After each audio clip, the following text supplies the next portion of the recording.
Welcome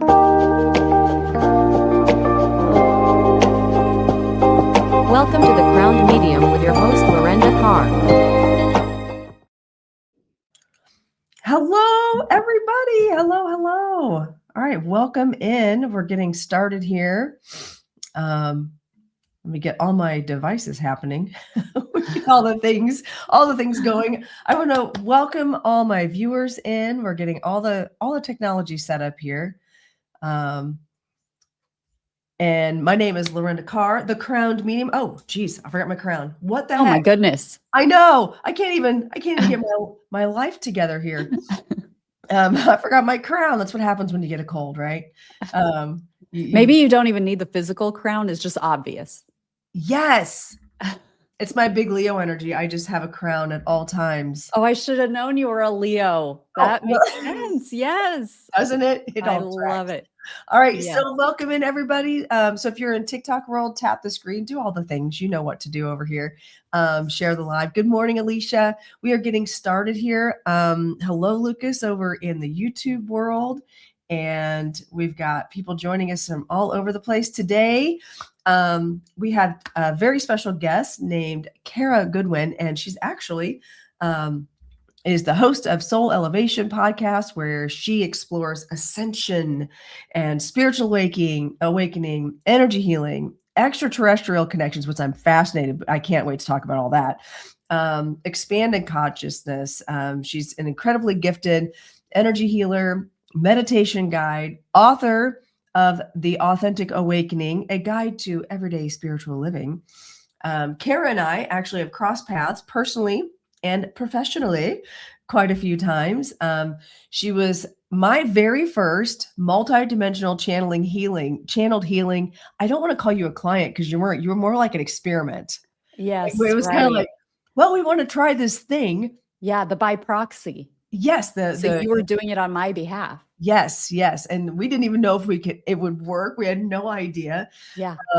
So this is kind of a really cool full circle. I've been on your podcast a few times, and now that I've got this gig, I'm like, it just makes sense. Yes. To have you on, and you live locally, so I've actually met you in person, which is amazing. So welcome, Kara. Good morning, Yessie, over in TikTok world. Welcome. I'm so excited to have you on, and let's talk. We have so many things to talk about. I haven't talked to you for so long, and we were trying to catch up briefly before the show, and you have so many things going on, and I want to make sure to touch base on all of them. But I want to go back to kind of the very beginning so people can get to know you. Tell me a little bit first of all, tell me a little bit about yourself, but also like what made you go, I have an idea. I'm going to do all these cool things in the spiritual realm. Like, did you just wake up one day, or were you born as a child knowing this? Or tell me about your journey. I want to hear all about it. Yes, absolutely. Well, first of all, thank you so much for having me. I've been so excited to do this and connect with you because, like you said, we've connected in so many ways, and we're local to each other. So we've gotten to see each other in person, which in my world doesn't happen that very much. Very true. Very true. But my origin story, I would not say that I had the type of skills that I have as a child necessarily, but I have always had these interests in terms of spirit and the mystery, that they're like always kind of being curious about mysterious elements of reality. So, one example of that is like, I remember in 6th grade, we learned about ancient Egypt and these pyramids, and I found social studies so boring. Right. But I couldn't get enough. Like, I was devouring the textbook, this one chapter on Egypt. And I was like, what? They don't know where these came from. It doesn't look anything like what I see in, the regular world. And they say they're, at this point, they're saying they're like a couple of thousand years old, or however much that the mainstream says they are. And right. You learn more about it. And it's like, well, they're way older than that. Right. And UFOs, I was a child in the 80s, and in the 80s and 90s, UFOs, there was something going on. People were talking about abductions a lot. You remember like Geraldo and those like daytime TV shows? Yes.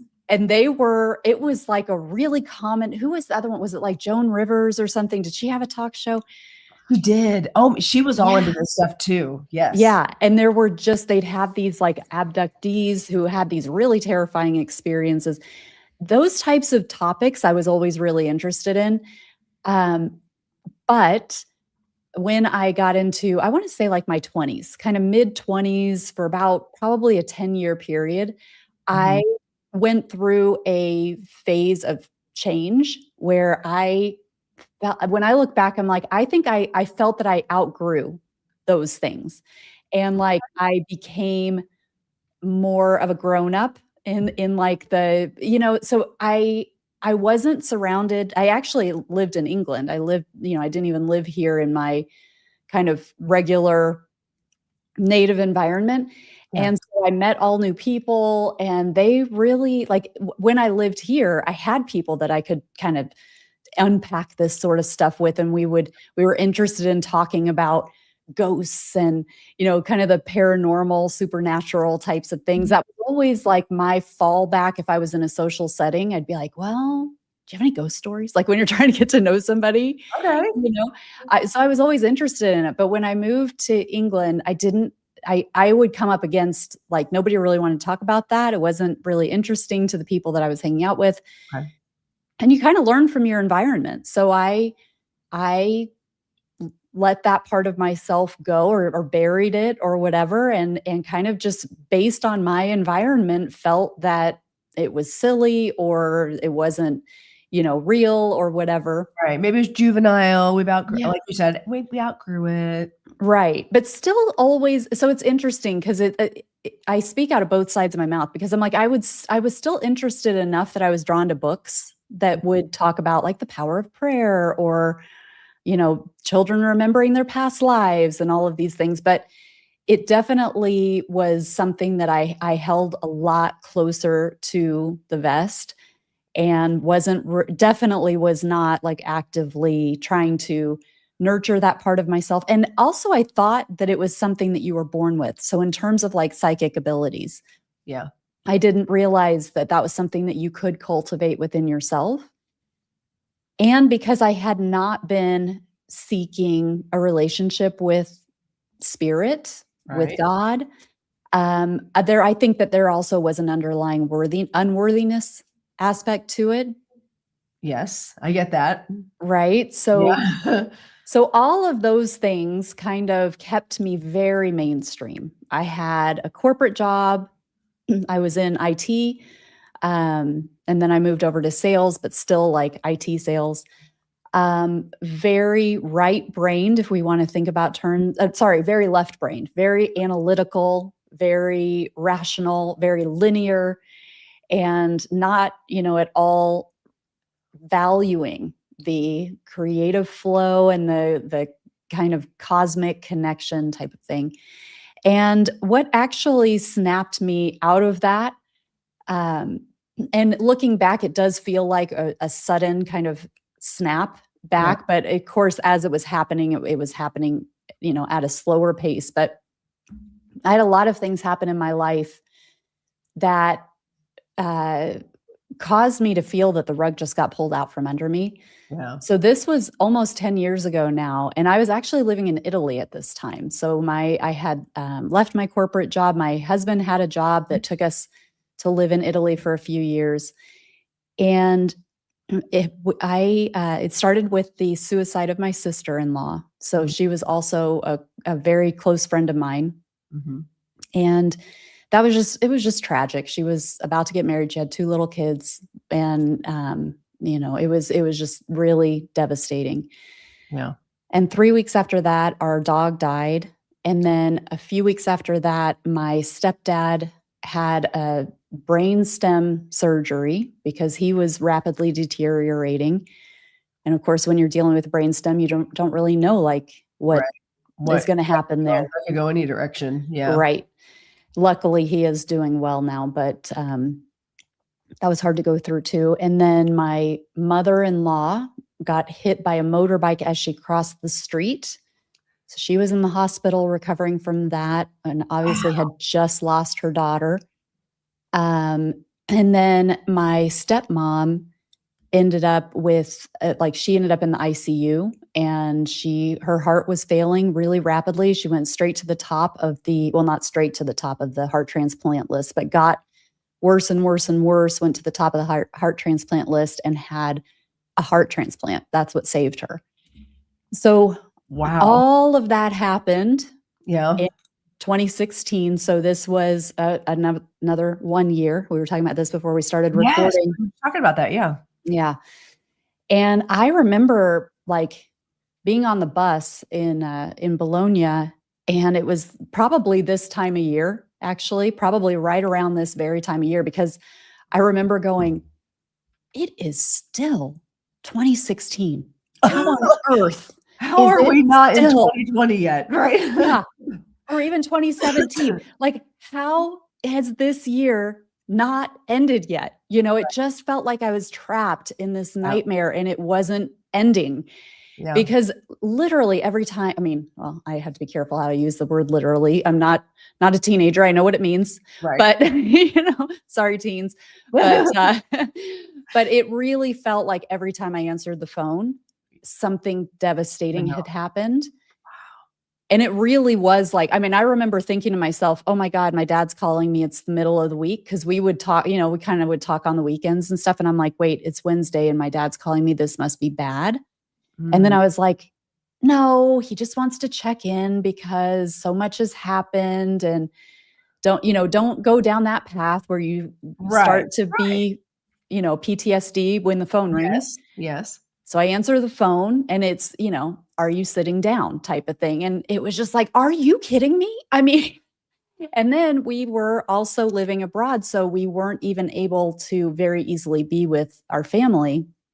My in-laws are in England and my family is here in America. But I really was like, what in the world is going on? And I felt that in order to help me cope with what was happening, that meditation would help me. And I'd been drawn to meditation. I had tried meditation and I had thought that it was something that was powerful and would kind of nurture those parts of me that I inherently was interested in. Every time I read a book or an article on the mysterious things that I was interested in, so often it came back to meditation. Yeah. But I had tried it and not felt that I'd gotten anywhere with it. So it was really because all the walls came tumbling down in my life that I was like, okay, I think I'm going to try meditation. I've heard it helps you feel more calm. And I had a lot of anxiety. And understandably. Right. Yeah. Everything's going on. Yeah. Mysteriously, I felt anxious as my life came crashing down. But, and so it was through meditation that I ended up opening up more to this spiritual side. And it's funny because looking back, because of that journey of kind of feeling that I had outgrown that spiritual interest and had a much more materialistic view of the world in terms of just the prioritizing the physical and really thinking that the only thing that's real is the physical. I wasn't really, at least on the surface, looking for spiritual connection. I was wanting to feel calmer. And the monks who were teaching me meditation, they had this whole protocol about praying and kind of invoking before you meditated. And when I wasn't praying with them, I would skip that part. It was like, I don't know so much about that. I don't know if I want to do that. And so it's funny for me to look back and be like, wow, I was really resistant to that spiritual aspect of it. Right. And then I started having some experiences with, some inner experiences of, perceiving light or feeling my consciousness shifting. And I was like, whoa, there's something going on here.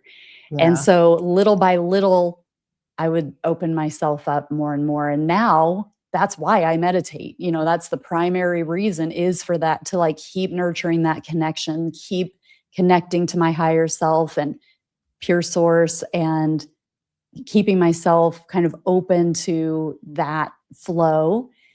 And so, a 180 from where I started with meditation. Right. Like, no, I'm just going to calm down. I'm learning how to breathe. Thank you. Yes, exactly. I just want to feel like the world, like the sky's not falling. Thanks. Right. Thanks. Appreciate that. Yeah. So that's kind of how I started. Oh, wow. Wow. So would you consider that journey? Would you think of calling that an ascension? Like you ascended from the depths of, I've got to just breathe, to where you are now, where like, I'm in this higher vibration. And that's a great way to think of it. I haven't thought of it that way. I think of ascension, like when we use that word, I think of it as like this, I guess like a bigger shift of consciousness. But I did experience a big shift of consciousness. So I think that it is a version, absolutely, of ascension. I mean, I really am a different person than I was, just as a byproduct of what I've been through. And I look back, and again, like, it seems like it happened fast, and it's happened moment by moment, choice by choice, brick by brick. yes. And so it's also this like gradual thing. So it's not, some people have what they call a walk-in experience, where they like don't even remember the day before, some in the more extreme cases where they're like, who I was is literally gone. Something else came in. I have new memories. I can't remember, like, and there are things that I do remember about other lives and so forth that I had no access to before. My experience has not, I would not call myself necessarily like a walk-in. I don't even know. I've heard a lot of people who just even dismiss that whole notion. Right. And I don't feel strongly either way. I've heard some really convincing stories where I'm like, well, there's something going on there. I don't know. Right. Yeah. But mine was not so dramatic that it was like I was one personality one day and the next day I was totally different and all these gifts opened up, and that wasn't my experience. So it sneaks up on you sometimes in that way of like, wow, you kind of have to zoom out and be like, man, I'm so different than I was. And so, yeah, I mean, I think that you could say it's a type of ascension. Yeah, I would definitely, I would label it as a form of ascension, because your vibration is completely different. You are a different person. Your cells vibrate at a different place. And anytime we're connecting to the divine, you're expanding your consciousness, you're expanding your energy field, you're just expanding, period. And so when you're coming into that higher vibration, you're connecting to different people as well. So then it's really interesting when I run into people that I had not seen forever, for 10, 15 years, that I see them and I just can't even relate to them, because 10 years ago, 15 years ago, like you said, completely different person. And it's brick by brick. But think about it. How's a skyscraper made? One brick at a time, one stone at a time, 1 yard of cement at a time, however you want to look at it. And then all of a sudden you've got a masterpiece of this amazing building that can also house people within it. That was a really good analogy. Thank you, Spirit. That was awesome. That came out of nowhere. That was just like channeled information. And so that, I guess that's kind of how I see it. It's like we've built this huge thing, and I guess you get to a certain age where you hope that you're building it on solid foundation enough that someone can't just come along and strike it down instantly, And I think we are of an age now, Kara, that maybe we are okay with how our tower, the way that it's being built, So that I love. I don't love the journey necessarily, but I do love that you're finally in a place now where you can actually look back. And I think that, to me, is success. When you can look back and go, did you see that? Yeah. I just,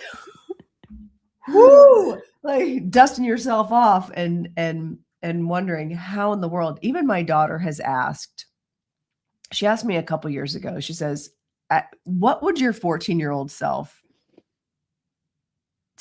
think right now? If your 14-year-old self could see you now compared to where you were, what would she say? I'd be like, I think she'd probably pass out. or just go, nope, totally making this up, totally imagining this. Because, I feel like we physically change, we structure, all of our bodies, our etheric body, our mental body, our everything changes and evolves over time. But when you agree that part of that ascension and growth has to do, like you said, with those choices that you make every minute of every day, that's how you choose to react. It's how you choose which direction you choose every day to get to where you are now. So that to me is ascension, and that conscious choice of, if I go left, this is where we're going to go. And if I go right, this is where we're going to go. Yeah. That expansion is ascension. Yeah, I love that. And what fascinates me too, looking back, we were talking about next year being a 1 year, this year being a 9 year in completion, and how things work in numerology. And I remember when I was still in my corporate job, so before my awakening, before we even moved and all of this stuff, I had a numerology session with somebody in Brown County, which you would know what Brown County is. I know what Brown County is. Yes. But for those who are in other parts of the world, Nashville, Indiana is this super cute, just nature, all these hills, and there's like an artist colony there. And it's this really quaint little area of a little treasure trove in Indiana. And this older woman, somebody, I can't remember who recommended her, but I had this numerology session with her, and I hardly even knew what numerology was. But again, there was enough of that spark within me that I was like, okay, I'm listening, I'm interested, I'll test the waters on this. And this woman went on and on about my role as a spiritual teacher and communication, and how big of a part of my life this was. And at this point, I think I was a sales executive for a huge company. And I'm always careful that, it's not hard to find my past, but blue chip company, everybody knows this company. And I'm like, and she's like, you are a spiritual teacher. You will reach a lot of people. You are going to and then it was also this communication piece. Communication is a big part of your work. And I'm like, I do write a lot of emails. I don't get it. I'm trying to configure what she's saying into the life that I know. And I'm like, okay, I do give presentations, and maybe they're going deeper than I think they are, but that's all the frame of reference that I had. And I didn't really have any spiritual, knowledge. I knew I didn't have anything at that point to share with anybody. And it was so disconnected from the life that I was living that it was hard for me to even wrap your mind around it. Yeah. Right. So you talk about the 14-year-old you. For me, maybe even at 14, I could have imagined this more than I could have at 35 or however old I was when I had that reading with her, where my life, I had created this very solid life and livelihood. Yep. That it was like, okay, we're going to have just a major, some sort of reconfiguration. I cannot even imagine how I would even get the foundation to be able to manifest what it is that she's saying my destiny is.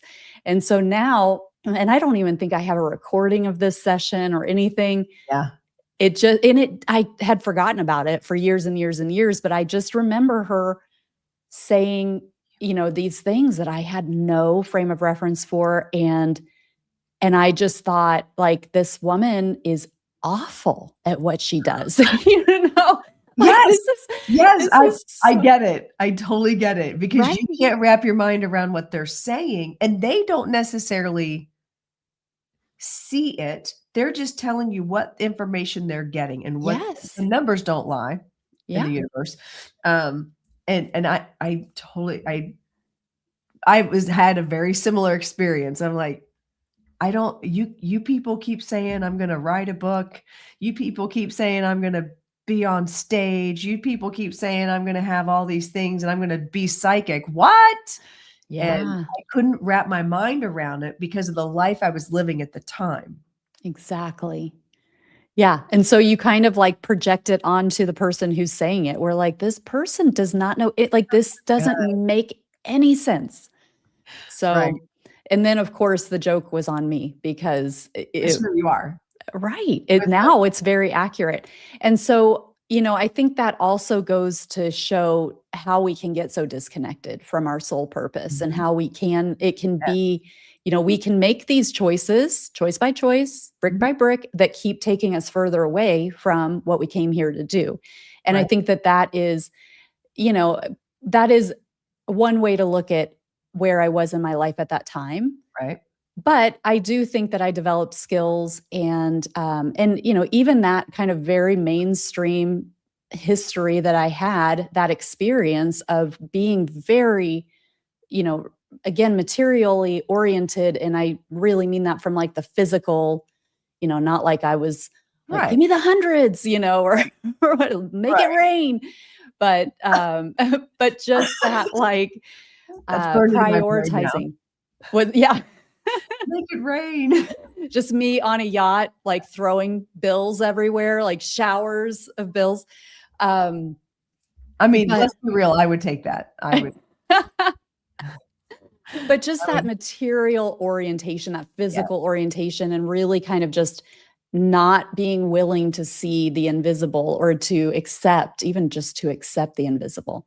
Right. So Right. it's really interesting to look back. And see how I look at that is, especially because I do the past life regression and the multidimensional stuff.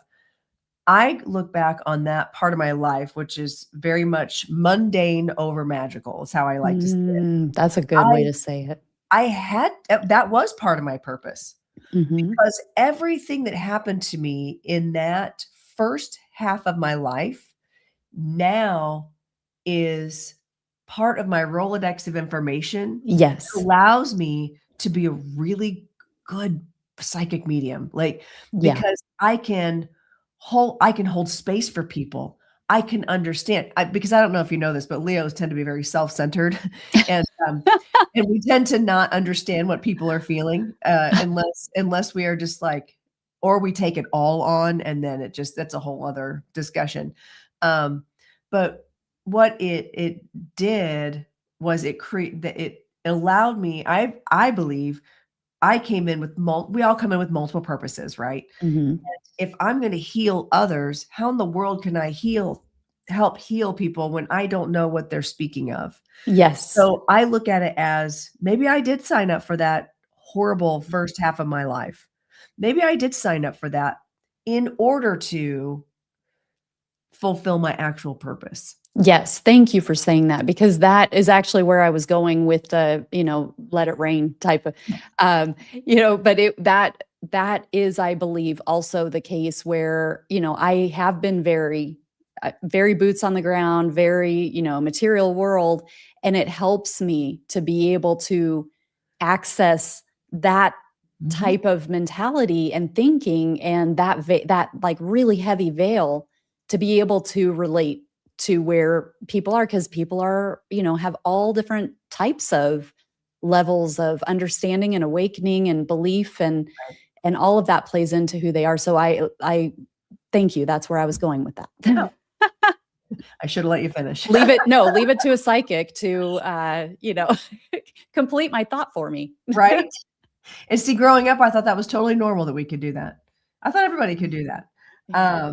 So let's shift a little bit, if that's all right. I want to talk, because you're really into the whole extraterrestrial connection thing, and you have a lot of guests on your podcast talking about this. Tell me, I don't know. Let's just talk about it. I don't even know I don't even know what to ask at this point. Yeah. Like what do you feel our connection is to the extraterrestrial? What's the role? What's the connection? And how do you feel like you are, why do you feel like you should be bringing awareness to people? How's that? Yeah. Okay. Those are good. Those are good ways to frame it. So I see ETs as being part of our spirit team. And not all ETs, in terms of, there's a spectrum, just like we have a spectrum of humans where there are some humans you don't want to, be alone with in a dark alley.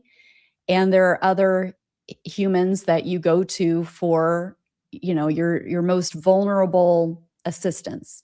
Mhm. And so I don't believe that everything that is in the sky, every telepathic communication that comes in is absolutely benevolent. But I do think that there is a lot of high vibrational, benevolent ETs, and that they represent a portion of our spiritual guidance. So whether we relate to the guidance that we have on the other side of the veil as angels or ancestors or spirit guides, or however we think about them, Right. there is a lot of evidence that there are also extraterrestrials as part of that. There are amazing ET healers. There are amazing ET ambassadors and council members, and they come from all over the galaxy, the universe.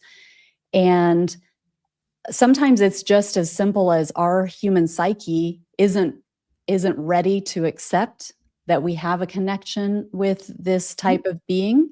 Right. And so if we do feel contact with a guide, they may choose to show themselves in a way that we can relate to them, that wouldn't overwhelm us. Okay. And so they may show up as, our healer guide or our, Yep. angel. There are ETs that have wings and have, a lot of light and may not even have a physical body. And you may look at them and think, well, that must be an angel. It's got wings. It's full of light. Yep. And it may be an avian being or some other type of light being that doesn't have a corporal body. And so I don't know that it's necessary for, Oh, no, go ahead. I'm responding to a TikTok question. I have a okay. question for you. Okay. I don't know that it's necessary for everybody to even get on board with their, with that reality. Mhm. Because people may not, it may not be part of their path. It may not be important to them. But I do believe that this reality, that we are not alone and that we have assistance, and that there are also dark forces that are part of this phenomenon. It is important that we start to open up to this reality, and from a self-empowerment perspective, choose our narrative, because more and more this is coming out in the mainstream. We have disclosure, we have congressional meetings about it. And the truth is that there are human factions that want us to be afraid of Right. it. And the reason that they want us to fear it is that they can more easily control us through fear. And that goes across the board, whether it's ETs or not. But if we fear it, then we want somebody to rescue us. And we may give our consent to say we need increased security, we need increased weaponry, we need more resources going toward fighting Right. and segregation, suppression, for our own good. Please protect us. Save Well, us. Right. Yeah, but the protection that they want to do is really, it's under the guise of protection, but it really is to suppress us. Right. And also to have the power, so that we see them as having the power, rather than like, oh, maybe they can actually help us to become more empowered and to recognize the unity that we have within us, the power of the unity that we have. Yep. So that's, we want to be really careful about what is called disclosure. how it's coming to us in the official lines Right. of information, what we pay attention to, what we believe, what we spread, and really, connect within ourselves to figure out what the truth is, because we're not going to get the truth out there. I mean, for many, many reasons. We could spend hours talking about the why, but Right. I actually literally just did a video on this yesterday. really, About the why, but when it comes to religion and beliefs Mhm. in religion. Yeah, it's And very, very closely related. yeah. And see how I see from a very simplistic point of view. No, it's not simplistic because I don't fully understand it, but how I see like extraterrestrial spirit guides, angels, God, whatever, is that they're in dimensions, they're in frequencies, or they're in different. If I put it into an analogy, to me, it's like, oh, radio stations. Mhm. I'm here on Earth listening to rock and roll. Mhm. Okay. But the extraterrestrials from this particular galaxy they're playing the jazz station. The angels are over here playing the symphonic station. And when you're listening to one, you can't necessarily hear all of the other ones at the same time. Every once in a while, there might be one that crosses over because the frequencies get a little crossed, or you might be changing the dial a little bit, or my frequency might adjust and change to then all of a sudden I can see spirit, or I can see or feel or hear or detect things that are in other frequencies. So to me, it's not magical and mystical, it's science. It's a Mhm. change in the station. And so for us to think that the arrogance to think that we'd Yeah. be the only existing things in the universe also is just mind-blowing to me. But you're right. I think that's a really good point. Like, why let's create something scary so we can ask for the protection, so we can control the mass. It all makes sense. Also, when it comes right down to it, you just follow the money, Yeah. Oh, 100%. because who profits from creating all these things? Fear-based narratives. Yeah. Yes, fear-based narratives, when really we can take care of ourselves. We can work together as communities to be healthy and happy Mhm. without having Big Brother come in and Right. rescue us. Yeah. The meaning of the word, govern Mhm. is control. When you govern something, the meaning of that Right. word is control. Mente in Italian, in Latin, Mhm. is mind. So you put those things together, and what is the purpose of that Yep. faction of society? And I'm Right. just trying to be careful about, Right. the words that come out. But Yes. um, so we want to be aware of the huge attempt at controlling our thoughts, Mhm. because a lot of the thoughts that we have are not originating from us, even if they feel. That's the tricky thing with thoughts. And as a channel or a medium, I know Yes. you're talking about this It's that frequency and discernment. It's discernment. right. And so, but that faction of society, of the human existence, Mhm. has a lot of tools beyond what they talk about, what they suppress, the information that they suppress, to help us to have thoughts that we think are ours that are not ours. And those thoughts benefit them.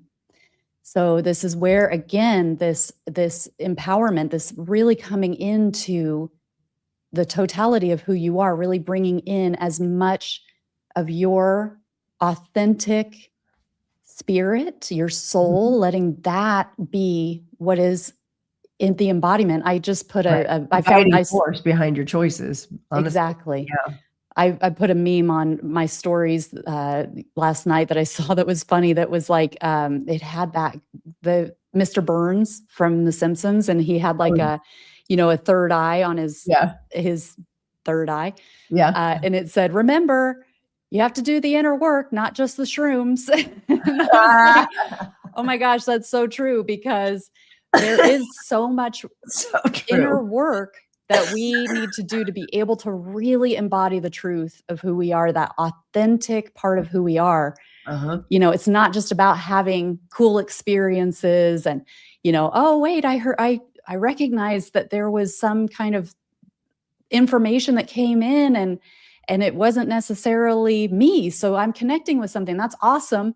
Right. But there is all of this inner work, because I believe that the real crux of what we are here to do as souls with human bodies is that embodiment. It is that sovereignty. It's that autonomy of recognizing that we are limitless and we are free, but we are not in an environment that supports that. And so we need to, really embody the truth of that and allow it to help us to express ourselves as free, sovereign beings. Right.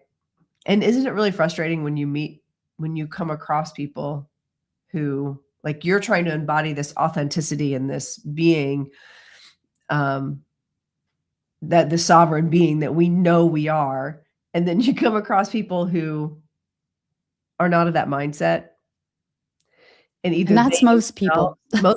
It's mind-blowing to me how you're right. It is most people. But I have the most uncomfortable conversations sometimes with people, and you just want to like word vomit and be like, you understand, like, and you can't, because there's nothing there's no elevator pitch that is ever going to change their minds, because it is that inner process and it is that choice by choice, brick by brick. And so sometimes it's like, well, where do you even start with somebody? I have this a lot too. And, I just had like a family, unfortunately there was a funeral, but I was around, a lot of family, and I was around just a lot of people. And so hearing some of the things that came out just as a, like just off the cuff things that they would say that were so, showing how captured they are. But it was just But also, like, we're here in central Indiana, where there's a lot of belief sets that I just don't understand. I don't have a lot of friends these days. Like friends that I really enjoy hanging out with, because they'll just say things. I'm like, oh, ow, that hurts my spine. Like that hurts my etheric body. That hurts my aura. Like that just, because they're just so closed. And it's like, the SpongeBob episode, all hail plankton. All hail plankton. I don't know where that came from, but that's funny. That's funny. All hail plankton. My children will appreciate that reference. No, they won't. They don't watch me. That's all right. That's all right. This isn't for them. It is. I did have a question from the TikToks, going back to the extraterrestrial conversation. Yes, he'd ask, are there blue galactic females with blue hair? And then I think there's a whole conversation that's been on here. Hold on, follow-up comments. Hold on. Okay. Let's see. I'm just scrolling, make sure. Oh, and Kimberly says, now this is what I like to talk about. Somebody else was saying, I've been getting light codes and light language out of nowhere lately. I think it's the angelic. Hold on, let's see what else. I think I'm caught up on all the comments. Well, it just jumped, so apparently I am done with those comments. I don't know. What are your thoughts on that? I know you've interviewed a lot of people that work in the extraterrestrial realms and all that. What are your thoughts on the blue people with the blue hair? The blue people with the blue hair. I say yes, but that's just me. Yeah, I mean, I would believe so. I know that there definitely are blue ETs. The blue hair piece, I mean, I don't know for sure. I have perceived a blue being within my own realm that was very spindly, like very, very skinny arms, and it was blue, and it had a kind of a smallish head, but no hair. Okay. And I believe that maybe was a Syrian being from the Sirius system, but I don't, I believe that the universe is limitless. Yeah. And so there isn't necessarily a being that comes to mind. I believe that the Arcturian beings are blue. I don't know that they have hair typically, but if that is something that you're seeing and experiencing, I would trust it.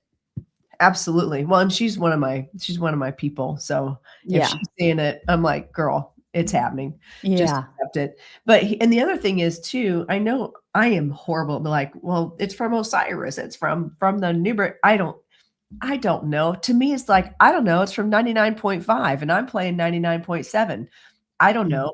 Like, I don't understand like the different galaxies and because I don't care Mhm. that much enough to Yeah. dive it because I know that's not part of my path.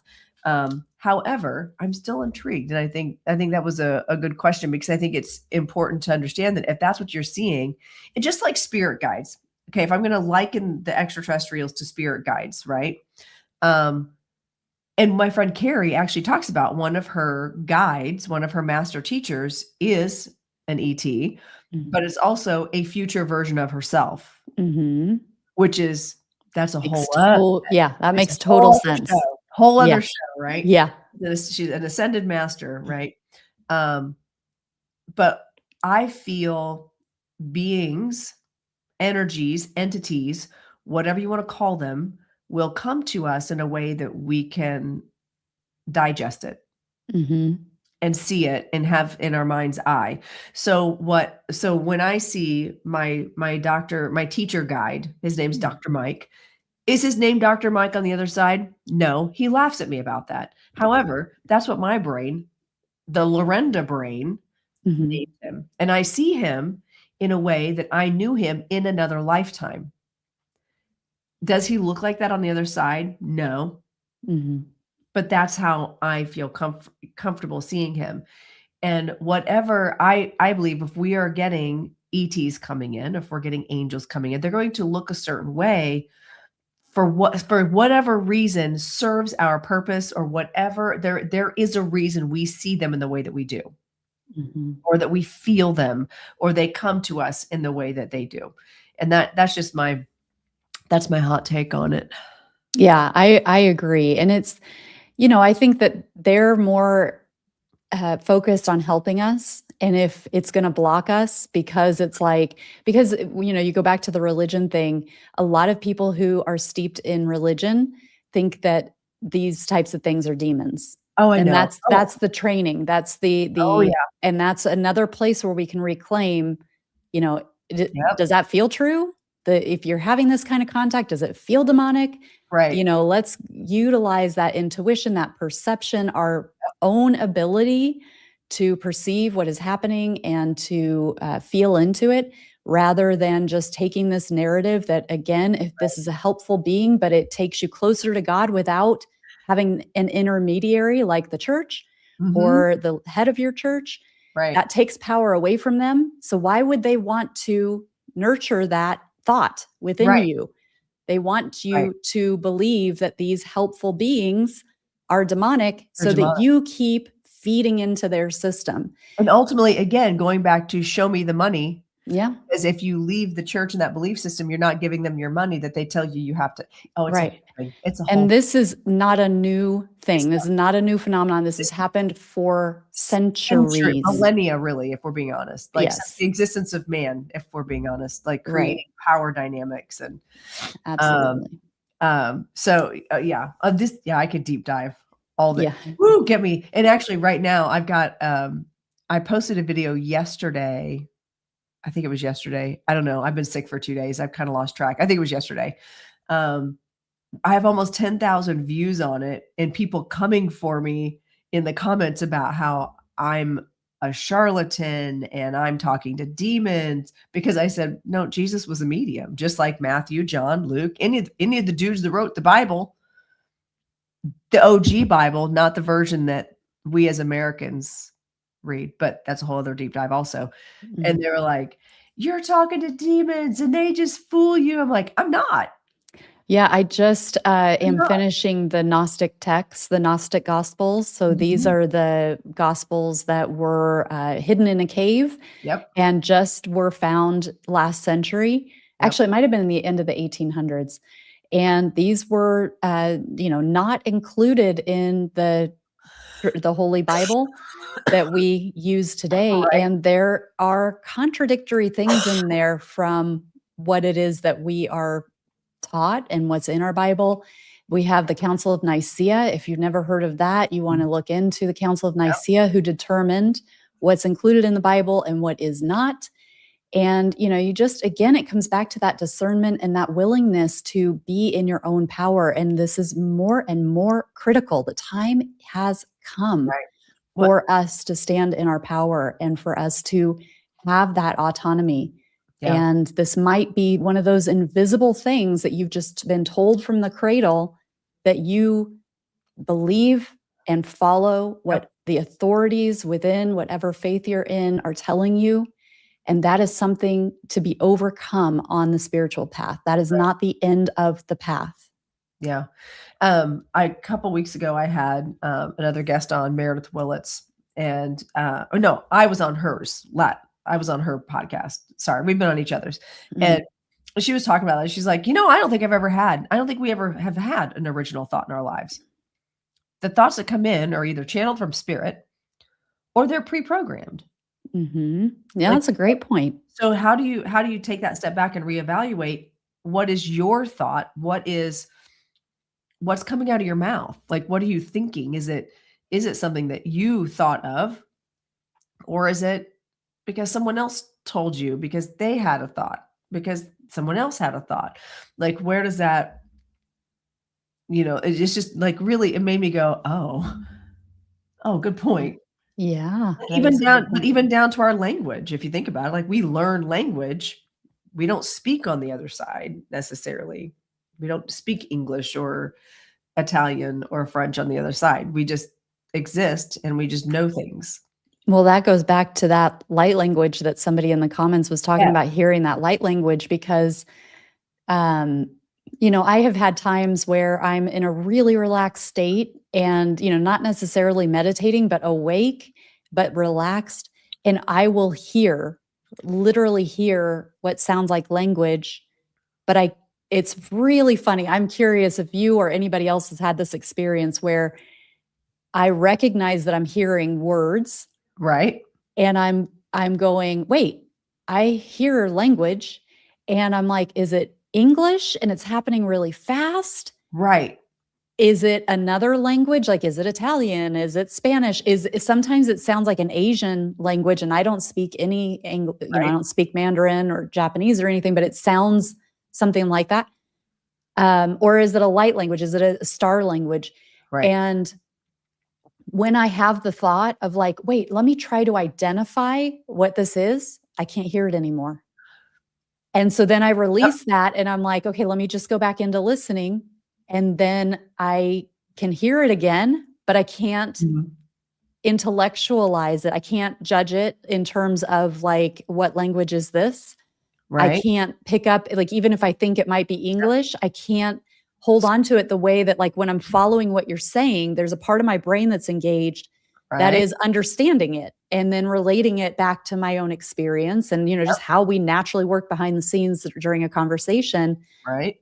That part of my brain turns it off. So it's really interesting because we're in that part of our brain so much as we go through our day.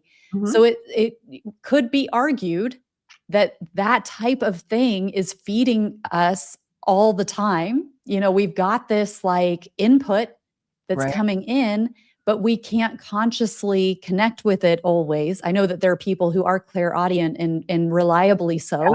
Yeah.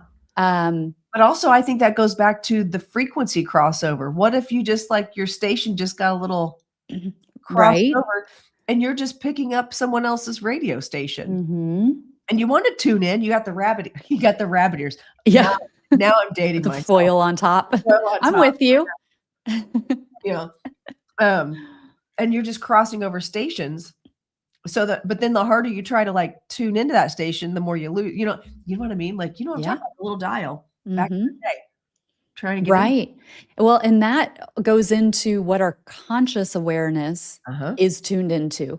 But, when we talk about the subconscious, there's all sorts of stuff that a bigger part of our consciousness is receiving that is not making it into our awareness of like, oh, okay, I recognize that that's happening. So, it could be that these frequencies that are impacting us, it has more input, just to your point, like, Yeah. and sometimes we perceive this and it's like, whoa, information's coming in. My human brain can't process it or recognize it, but it's and going fascinating. back to what Meredith said last Exactly. week, I was like, I don't think I've had an original thought in my life. Right. How much of this is programmed? How much is this just, I'm saying it, how much did I pick up subconsciously? How much do I just know from past life? Very interesting. I love these conversations. I could talk about this stuff all day long. I'm telling you. I know, me too. All right. Well, so tell me, tell the people as we're, it's about time to wrap up because I'm going to have Hannah in here in a little bit. I know. Tell people where they can find you. And of course, we'll put stuff into the show notes. But where they can find you, what you've got coming up. You've got your book. Where can they find your book? It's on Amazon and Barnes and Noble and Goodreads and all of those normal places. All the good things. Yes. Yummy places. Yes. And then your podcast. Talk about your podcast. The podcast is Soul Elevation. So I've got all my episodes out on soulelevationpodcast.com. And I've got I think I released number 530 today. So there's a ton of content out there. It's good stuff. I love listening to your podcast. Oh, thank you. Thank you so much. And then all my stuff, you can contact me at karagoodwin.com. I spell Kara with a K if you're just listening to this. The book is Your Authentic Awakening, a guide to everyday spiritual living. And I'm on Instagram, Kara_Goodwin_meditation, and YouTube at Soul Elevation Podcast. And I'm around. You're all over the place. I love it. I love it. So, well, thank you so much for coming on. I'm thank so you. grateful for you. And we should get coffee or tea soon. Yeah, that'd be great. Discuss the overtaking of the world. I don't know. Solve the world's problems. That's Let's right. do it. Oh, through meditation. I love it. So, well, thank you so much. Thank you. And I'm gonna bop you. I don't know how to do this actually. I'll exit. And then I'll just watch through the link. I'll watch you and Hannah. Wonderful. All right. Well, thank you so much, Kara. And we will talk again soon. All right. All right. Thank you, everybody. So great to be here. Bye. Bye. All right. So now we're going to be bringing up my next guest. Look at me. I'm like a talk show host practically. Just call me Kelly Clarkson. We're bringing up Hannah Macintyre. You've got a crown on. Look at you. Of course. I had to dig it out just for you. I love it. Oh, it is a pretty sparkly one too. I love that. I love it. How are you, my friend? I'm good. How are you? Long time no speak. Oh my gosh, we have not talked for so long. I think the last time you and I talked was when I was like, listen, I need to know how to book things. What did you do to get things booked? Remember that conversation? Yes. Yes. And about then Deming. About doing demonstrations. And then I was like, okay, you gave me some really great advice. And then I did it. I booked the thing and did the show. So, all right, let me introduce you to the masses, if that's all right. So, and if you are in the tickety talkities, it's wanting coins. That's why I'm looking over here so that I can join. Oh, hang on. You can. Okay, and then, here we go. You don't have to do that. Don't join that way. Go into the guests. You'll see the little blue and the pink down at the bottom, the two people. Oh, yeah. Yep.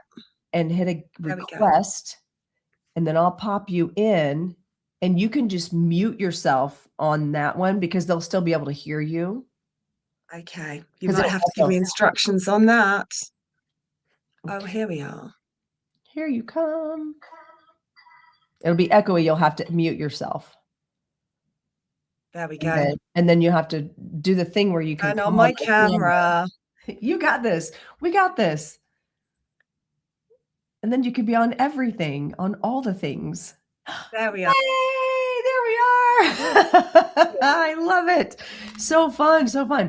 All right. So this is my next guest, Hannah Macintyre. She's a best-selling author, two-time author. She's internationally recognized as an evidential medium. She hosts spiritual retreats, demonstrates mediumship live across the UK. And she has created this, she created a whole like social network. It's crazy. Called Spirit Social.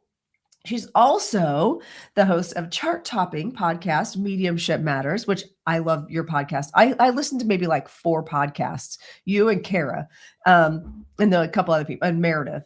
So that's only 3. And then my own. That's the best way to do that. You got to listen to your own. I got to listen to my own. It's critical thinking, right? And so what I love about Hannah is her just very refreshingly down to earth approach to mediumship, to spiritual journey in general. She helps people understand that mediumship is not, we are on the same page with this. Mediumship is not some rare gift. It's how we choose to develop it, how we choose to step into that. And it's a natural ability that we can develop. So I absolutely appreciate that about her. Through humor and clarity and practical tools, she helps people trust their inner voice and deepen their connection to spirit. So welcome, Hannah. Hi, thanks for having me. I'm so happy that you're here. First of all, you just came out with your second book. Yes. Oh, look. I got to be careful Sorry. because TikTok will tell me I'm selling things and I'm not supposed to, and they'll restrict us. So I got to, but here's your first book that I'm not going to. Quick, hide it. Okay. So, and actually, you know, what's crazy is I will tell people that want to be on their beginning, if they're starting their mediumship journey, I will tell them to get John Edwards' Infinite Quest, because he just like puts the kibosh on ego throughout the entire book. But then also I'll tell them to get your book. Oh, yeah, I'm not kidding. Because it's so well written as far as like being,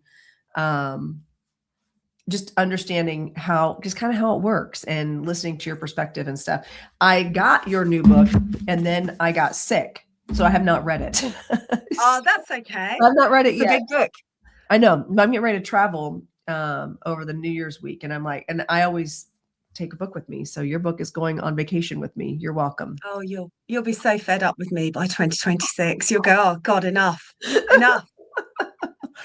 So for the masses that maybe don't know you, I know I gave you that little bit of intro, but just a small one.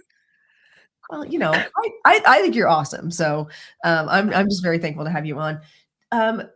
Tell people a little bit about yourself, maybe a little about your origin story, like what I already know because I read your book. But tell people like how you got on this path. Well, I mean, a friend at work got my grandfather through, and that sounds really simplistic, and it kind of was. I was at a really low point in my life, really wondering what the heck the point of all of this was. And I worked as a PA at a music school, and she just went to me one day, "Hey, Hannah, got your granddad here." And I was like, "Oh yeah, right on." Cool. Brought him through and said, "Come along to my circle." And I went, "Yeah, all right." And I thought I was going to watch other people work. And when they were like, "Your turn," and I was like, "No, sorry, no, wrong person. I'm an observer." And they said, "Oh, no one gets to observe here." And that is kind of how it started. So I'd always sort of grown up with that idea that spirit communication was like the ghost whisperer or medium on the TV, both of which I loved. You know, physical apparitions you could see with your eyes that spoke to you, that looked like they did when they walked the earth, and you would know you were a medium. So it was kind of mind-blowing to me that anyone could do this, literally anybody, if they put effort into it. And from that moment, I was hooked. And I have put mega effort into it, like a little boffin. You have done, I will say, you're probably one of the hardest working mediums that I've come across. You are not afraid to jump in and do the hard work and to face your fears, to face the trials and tribulations. You're like, oh, look, there's another obstacle. let me figure out how I'm going to get over this. Like you don't take no for an answer. And I think, and I love that you and I are on the same page in regards to, I see mediumship first of all, I was the same way. I'm like, I am not a medium. I don't see the dead people. I don't see them. And it wasn't until like not too long ago in my journey that I was like, you don't have to see. Okay. I see it as we all are wired to do it. The gift is not, can we? The gift is, do we have the resources to do it appropriately, safely, fair, appropriately, I think is the word I really want to look for. That is in a trajectory of healing and helping, as opposed to being a dog and pony show. Yes. Look what I think that there are many aspects of myself that I would never have thought were part of the mediumship journey that have ended up being the part of the mediumship journey. Like, I'm really good at communication. I'm really good at explaining things and talking through things, dumbing things down, and so for myself as well. And so that has really helped me on the part of my journey, which is the teaching, the podcasting, and all of that kind of thing, which I would never have thought I just thought I was a chatterbox that nobody could get to shut up. I relate to that, actually. More than I think I'd like to admit. I'm definitely a talker. I don't know if you noticed that, which is why we have podcasts, which is why we do this, because we're talkers. So, although I find as I get older, I'm a better listener. Yes. Because what I found is people do love to talk about themselves. Yes. Do you know what? It's really interesting to me when people are saying, like, do you tell people what you do for a living? And I won't hide it, but it's amazing how if you just say to people, tell me your story, that they will talk for 2 hours, and it's not that you just don't need to have the awkward conversation unless you want to. There's no requirement. You can just let them run with it.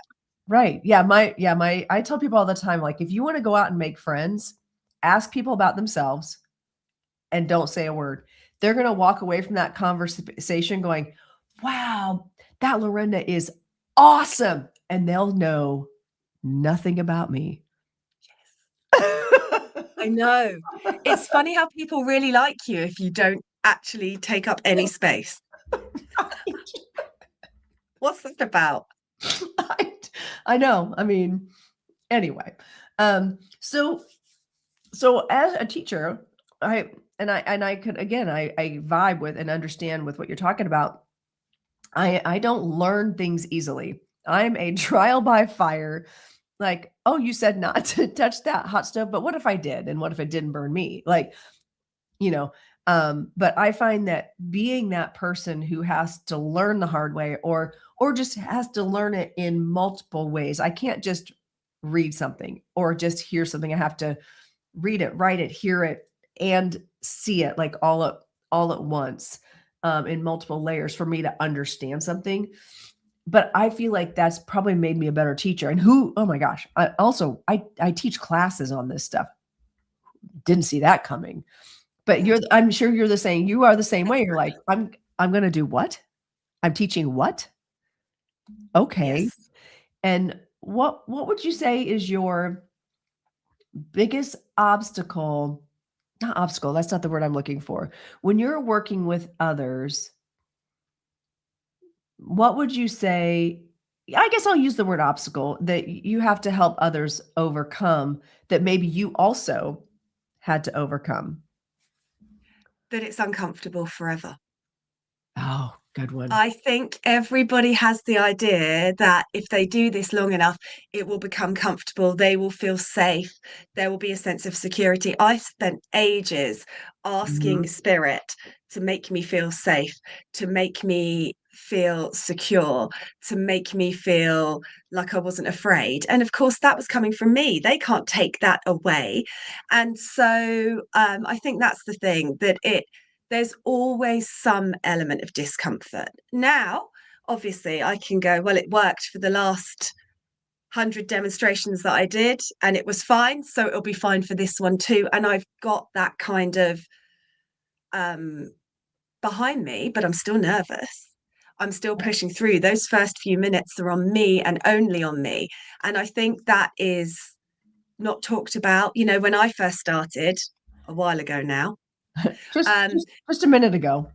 just a minute ago, you know, nobody was talking about being difficult, feeling difficult. Everybody seemed to have their shit together, know what they were doing, know how to do things. And I felt, what is wrong with me? Why can't I get to grips with this? And I felt like that was spirit saying they didn't want me. Yeah. And it took a long time for me to realize that that was just me. It's the Right. human, it's part of it. Your fear. It's just that Yes. little bit of fear, that negative ego side of ourselves that tells us, like, why do you deserve to even do this? Or what are you trying to do with your life anyway? So yeah, I would say that's very, like, that's probably one of my biggest things talking to students also, honestly, is like when they're first stepping into that. But I like how you put it. It doesn't ever get super comfortable. There's always that moment, because I do platform demonstration just like you do, when you have performing experience in your background. We're used to theater, we're used to stage time. That's nothing new to us. Yet you still have to pee right before you go on stage, and you're convinced that, okay, well, are you even showing up today? Absolutely. Oh God, yeah. Every time. Every time. Do you think I that always John have the Edwards scene. does that? Do you think any of those other big name worldwide mediums, do you I think that ever think happens to them? anyone that cares would. If you didn't care, you wouldn't, would you? Oh, that's true. That's true. Okay, good point. That's a fair point. um, so sorry, I'm overcoming a cold. Yeah, I'm me too. What conquering a a pair cold. we are. I know, right? When I We're was just like, watching your chat before I came on, I thought, oh no, it's both of oh us. no. I know, I got my stash of lozenges and my caffeine and my water. I think I'm good. However, all right. So one thing that I do love about you and your books, well, a book, but also what I did start the forward on your other book, is is humor, and I feel like that is something that you bring to your work so beautifully, is that you do keep it lighthearted. And why I guess I would ask you, why do you feel like that is such an important part of, I'm assuming it's important because it's everywhere, but why do you feel like that's important in your work, is keeping things Oh, funny and well, humor? so many reasons. Number one being it's an energy thing, especially for a platform medium. So I think most people who have been to see a lot of demonstrations will know that I believe anyone can be a medium, but I'm not sure that everybody should be a platform medium. Bam. And It's true. and the reason for that is some people with the best will in the world, there are better mediums than me, evidentially. Absolutely. But Mhm. my God, if your audience is falling asleep, they will not give you any energy to work with. There will be no power. It will be a painful, Right. long, winded, boring Right. night. So I think humor keeps people engaged. It Yes. helps the audience to go on a journey with you. I think for me, when I first started this, I kind of had this, and I don't even know where it came from, idea that when people went into spirit, they became like watered down, boring little versions that Right. only spoke in parables.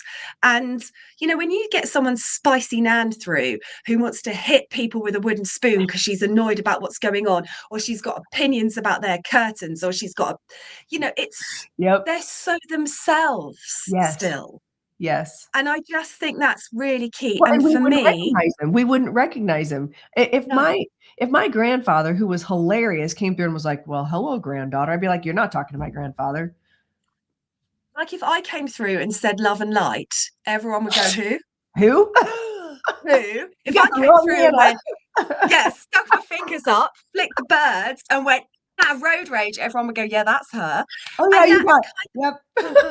that's the It's key, isn't true. it? That's how you recognize your person, not because they say, namaste, I have come to Mhm. hang out with you today. And I think that was really eye-opening for me. But also Yeah. because it's an energy thing, being who you really are helps your Yeah. mediumship. Yeah. So I agree. I agree. And also just allowing that personality to come through. I have been on platform recently, actually. I have been on platform where other readers have shared the stage with me, and I've almost fallen asleep because it's that I there you have to have an engaging performance quality to you. And I will say that's one of the things you told me. I was like, before I step into this space, is before I was demonstrating for Camp Chesterfield, before I was stepping onto stage. Um, I mean, I was doing TikTok, but that's different. You don't have bodies in front of you. But I do feel like you have to come with an entertainment quality. Otherwise, if you're all love and light, and I just want you to know that you're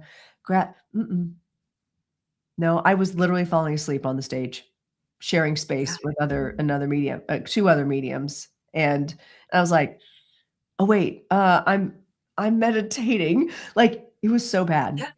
It was so I bad. Well, funny enough, I was talking to students about this today because someone was asking me about meditation, and I said, meditation is great, but don't do it before you work. It's not supposed to be a slow, boring, No. soporific Nope. sleep. Why is that just consistently the thing that is taught? And it's the most damaging to your mediumship. Yeah. Like, if you want to do mediumship, you want something that's going to make you feel active, Mhm. energized, excited, bouncy, a bit of pizzazz. Put on some rave music, have a dance.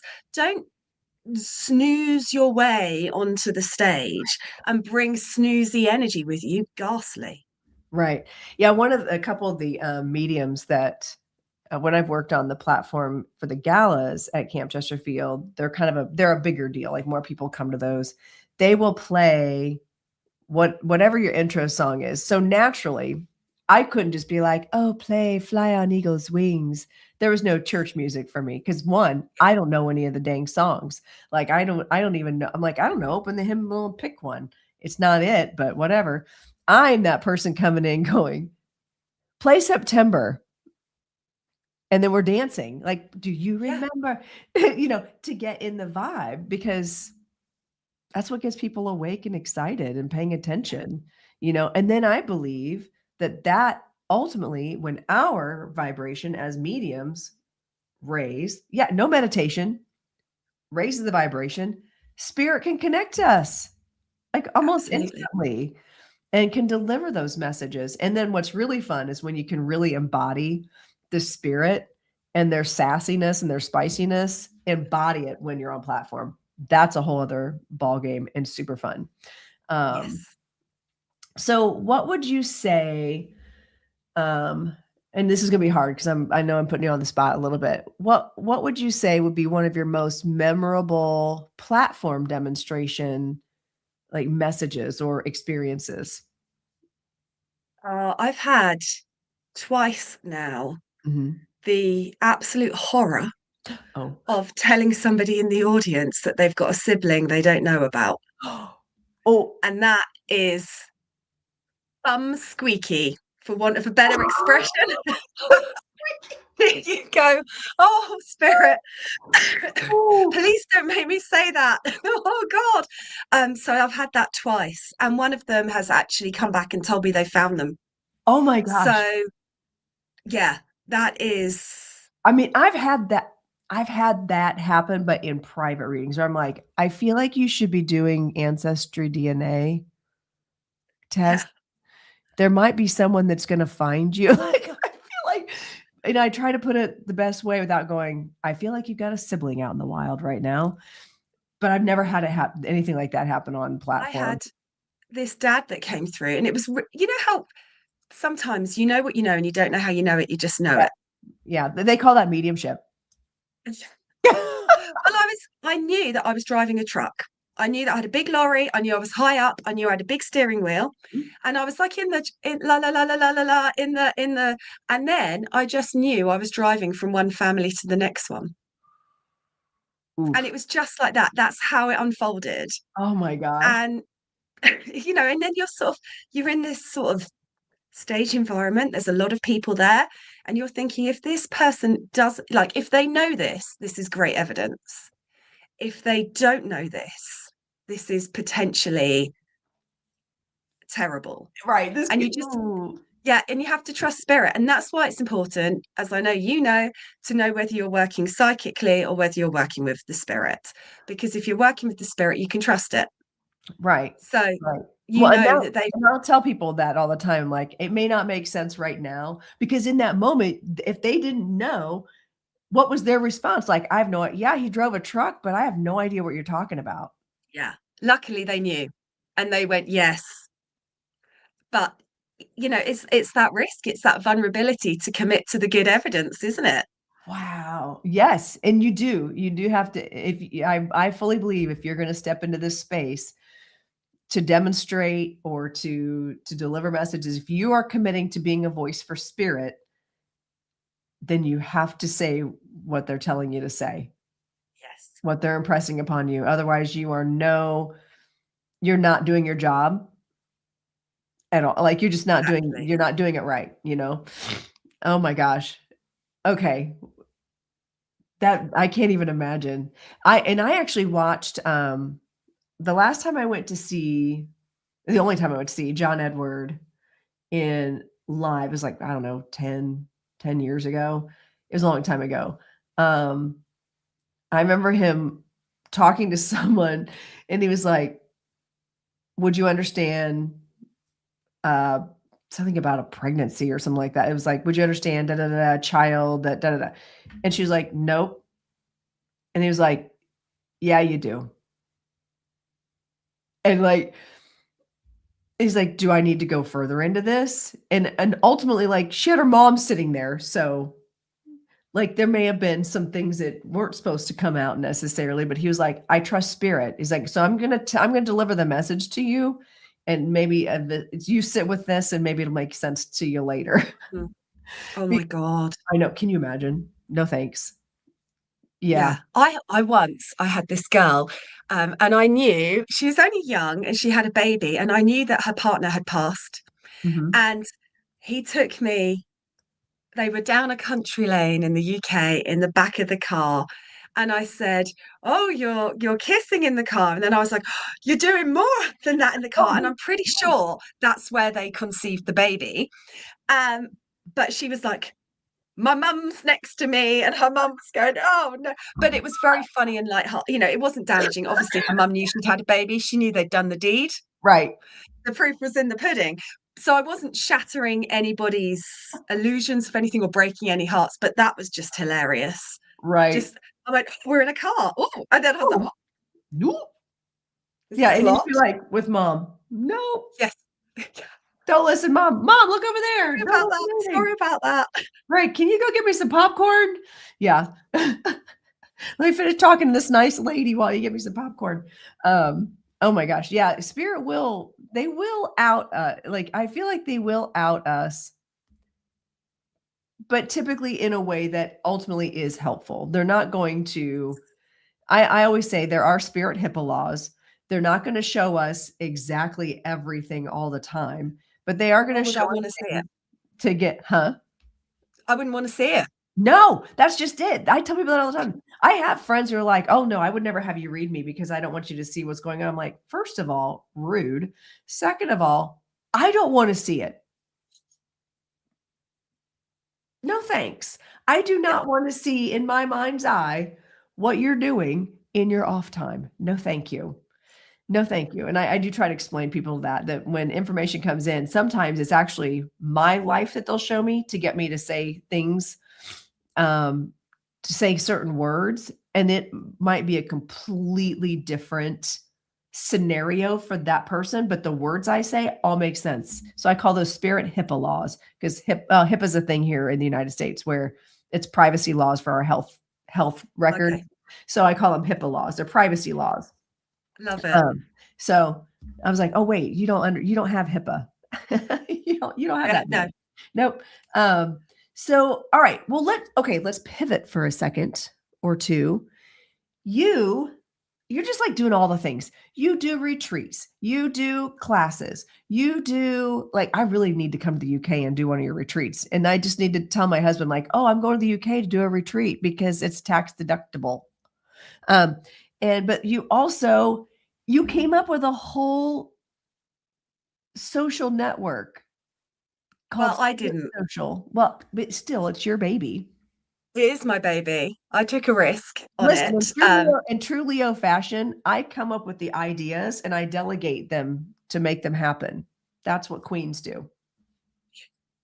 Well, it, as you know, social media, it's a necessary evil. We It all is. know that.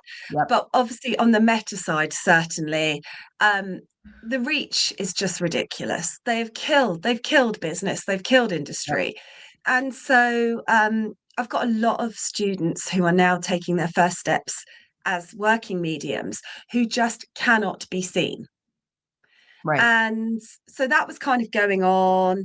I was getting frustrated with the lack of interaction. I've got 30,000 followers on Facebook. My post is seen by about 200 people. Yeah, that's my Unless, life. That's my life on TikTok. and Yeah. well, TikTok have done it too now, haven't they? Yep. They got us, They have. they got us, they dangled the carrot and then took it away. And I accept their businesses. They need to make money. They're not here to provide a charity service, but it's a frustrating. There's Right. a line, they've all crossed it. Yes. And so that's where it started. And I had my first book, You're a Medium, had done quite well. And I said to my friend, much to my husband's dismay, I've got some money from this book. I wonder what it's for, because I just knew it wasn't for me. I knew not to spend it, but I didn't know what it was for. My husband would have liked it towards some bills or maybe something towards the house stuff. But I was like, no, it belongs to spirit. And then the idea came in. I was charmingly naive. That's what I'm going to say. I was like, oh yeah, that'll cover it. Mm-mm. It's very expensive creating your own app. Holy smokes. But it's marvelous. And we have got all these lovely creators on it who are doing free events and share. It's just got this, it feels like Facebook felt 10 Back years in the ago. day. Yeah. Yeah. And it's just, you haven't got adverts, you haven't got this spammy news feed. Obviously, it's for spiritual people. So, Right. like, as I can see from the comments, we've had somebody writing absolute rubbish on this live from YouTube while we've been Absolutely. chatting. It happens. Happens all the time. Doesn't happen on Spirit Social. There's no troll accounts. Right. There's no scammers. There's none of this faking, pretending to be somebody else Right. stuff. It's a I've community. reported over 50 versions of me to Facebook saying it's not Yeah. me, and they've upheld them all and kept them all. So on Spirit Social, it's just away from it all. And if Right. I can just do one little quick, it's only Yes. $2.99 a month if you sign up by the 1st of January. I love And that's that. legacy pricing forever. It's an absolute, and you get all the live events included in that. Barg. There you go. And you don't have to deal with all the scammers and the Yeah, and you don't, and also for people who are quiet in their spiritual beliefs and don't necessarily want to do things in a public forum like Facebook where their friends will see it, they can pop on there and be under the radar because it's only people who believe what we believe, which is lovely. Right. Well, and that's what I was saying. Like, you're creating a community, which is nice. And it's a safe space for people to feel like they can grow and learn and be in the company of others that are of like mind, more than likely. Yes. And that's hard to find on other platforms when it's just a melee. And I like, TikTok, when I first joined, was really good about that algorithm of putting me in front of people that I could really learn from and connect to in the community.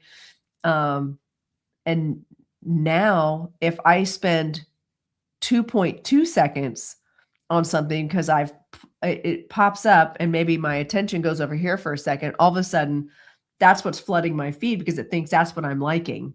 Yes. And I'm like, nope, Yeah. not it at all.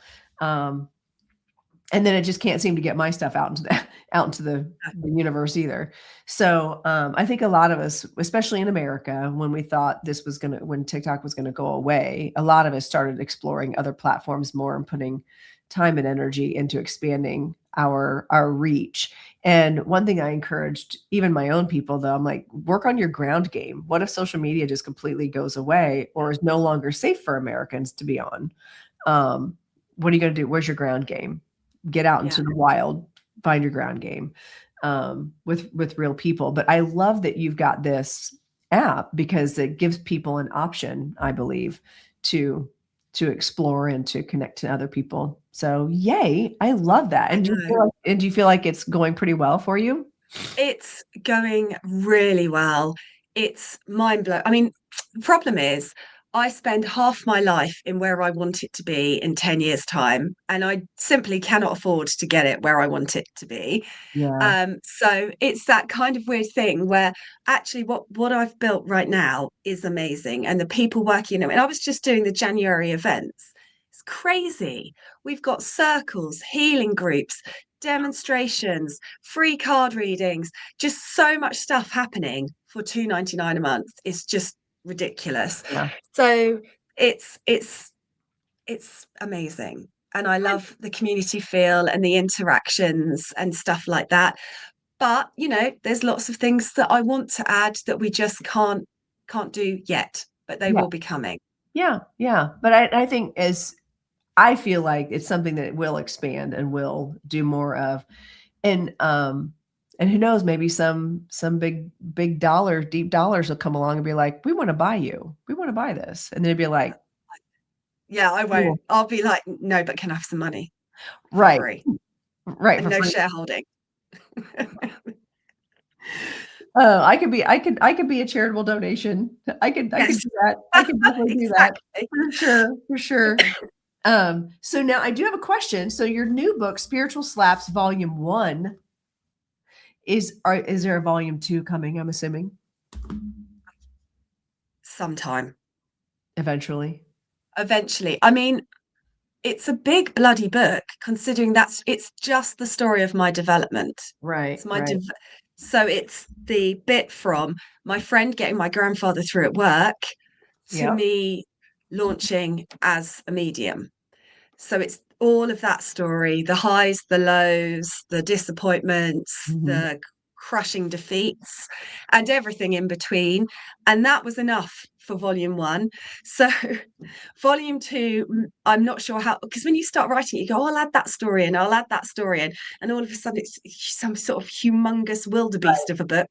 Right. So there will be more, but I've got writer's fatigue. Yeah. But listen, if Rebecca Yarros, the writer of Fourth Wing, can also say, I have writer's fatigue, then I feel like you can too. It's perfectly acceptable. I've been working on my book for 2 years now. What's funny? I have a funny story. This relates to you. I had started working on my book, just kind of laying out the groundwork of like, what do I want it to look like? Kind of playing around with ideas. Then you came out with You Are a Medium, and I read that the same week that I started my book, and I'm like, I don't need to write a book. She just wrote it. Damn it. Sorry. And so then I was just like, I just kind of started still writing down, like started a document, start writing down my thoughts and to give an outline. But you're right. Like the more stories that came out of my brain, I'm like, this book is going to be like 8 volumes and nobody's going to care that much. Like nobody cares about my life that much that I would do this and have to be like, just buy a copy for myself so my kids can have it when I die. Like that's all this is going to be good for. I don't even know if they'd read it. They may not even bother to read it. They may be like, oh God, my mom's always talking about stuff, and just be done with it. Like they wouldn't even care. But then I look at it as, all right, how do I write this book to be heard, to be seen, to share a message? And what stories do I cut out? Even though there were so many that got me to exactly where I am now, that made me want to write the book to inspire and give people hope. Yeah. you know, to let them know that, like, you know what? Yes, I am just a normal girl from central Indiana, that had humble, okay, really rough upbringing. And here I am now, very different life. It's not a princess story necessarily. It's okay, so how do I tell this story? What do I leave out? What do I include that still gives a comprehension? So it's a lot, which is why it's not done, Yeah. you know, 2 And years my later. advice would be to write it all, and then you'll know what doesn't fit. You So have to be so sick of your own story. Like, that's the thing yeah. about writing. You are so bored with yourself. How did I know my book was ready for publication? I didn't. I was just so bored of it. I'd given myself the ick. And I thought, if I have to read my whingy little story about how difficult it's all been one more time, I will just jump off a cliff. So that's how I published it. I just got annoyed enough with myself. You were so, you're like, okay, I'm done. Now, I cannot read this chapter again. What a bore. And I got to the point where I didn't even like my own story. I just read it so many times, I didn't even know if it was interesting anymore. I'd gone from like, yay, this will be really great, to God, what a whinger. Does she ever stop whinging? And I just went, oh, publish it. just do it. Just do it. Get out of your own way and do it. Wow, that's funny. Okay, well, that's good to know, because That's the key. honestly, that's kind of where I was with the beginnings of my book. I'm like, people don't want to hear this. Like, I don't even want to hear this anymore. I'm kind of over this. It's like, okay, I've already, when you go to therapy for things and you're just like, well, I don't need to talk about this anymore. I've already worked it out. But at the same time, I can say to you, as a reader of, at least I finished your first book and have used it in my development classes, even like different exercises and as inspiration for people. I'm glad you wrote the You Are a Medium. And I can't wait to see what, you know, what plays out with the spiritual slabs. And then I'm going to start harassing you for the next. I'm going to be like, listen, I'm going to need volume 2, because here we Yeah. are. We're going to need the whole series. So now let me ask, with your process, did you just like write the book and then have editors go in and be like, okay, listen, we're going to fix this, whatever. Did you have like a team of people fixing it for you? I have a couple of really lovely people that Spirit sent to me, no doubt, Okay. who edited, who my first book is dedicated to, because they did all the editing just because they love me. And they are people who've just heard my podcast, and they were the most incredible people. I was so lucky, because when I went through my first book, they were messaging me saying, you told this story on your podcast, why is it not in your book? Because they knew my podcast so well that Wow. they could do that. But they both work professionally in publishing. Okay. Thank you, Spirit. No My kidding. second book, I sent that I had to do some healing work. Oh, So I wrote it, and I'd gone a little bit Daenerys with the dragon, and I okay. just I wanted, love that, because that's my motorcycle's name is Daenerys. oh, there you go. Yeah. So I'd gone a little bit burn it, burn it. I will take everybody down. You wounded me. This is my revenge novel. And I sent it to Kate and Jay, and I sent it to my friend Sue. And the feedback was, yeah, I'm not sure you want to publish that. And Sue said, you've written the book for yourself. Now it's time to write it for public consumption. Ooh, And I had to walk away from it for 6 months, because it is a very therapeutic process when you're writing, and you're yeah. back in that energy of where you were, and how, I mean, developing mediumistically is so vulnerable. Yes. And if you're with teachers that don't want you to do well, it's absolutely crushing. So I Yeah. had to go back into that energy of who I was and where I was and how it felt, Mhm. and do some healing work. And I had to sit with it all for 6 months. I thought I was done, wasn't even close. No, nope. And the book that you have in your hand is a more balanced The one for version public of it. consumption. Yeah, Post therapy and post editing. yeah. And you bring up a good point, because honestly, when I first started my book, it was bringing up all those old stories, and I was like, oh, I thought I actually ended up talking to energy workers. I'm like, I've done the therapy on this. My brain knows that I'm over this, but why am I feeling this? Why am I taking this on? And same thing, I'm ready to burn down everything. Why? And so I ended up actually having to do some little work on the side.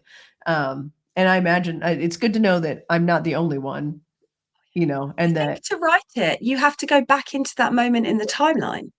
I So, agree, because it's gonna help you write it better. I yeah, feel like, which also explains writer's fatigue. If we're being honest, yeah. because then if you're gonna step into the next book, you're like, wait, am I prepared for a spiral?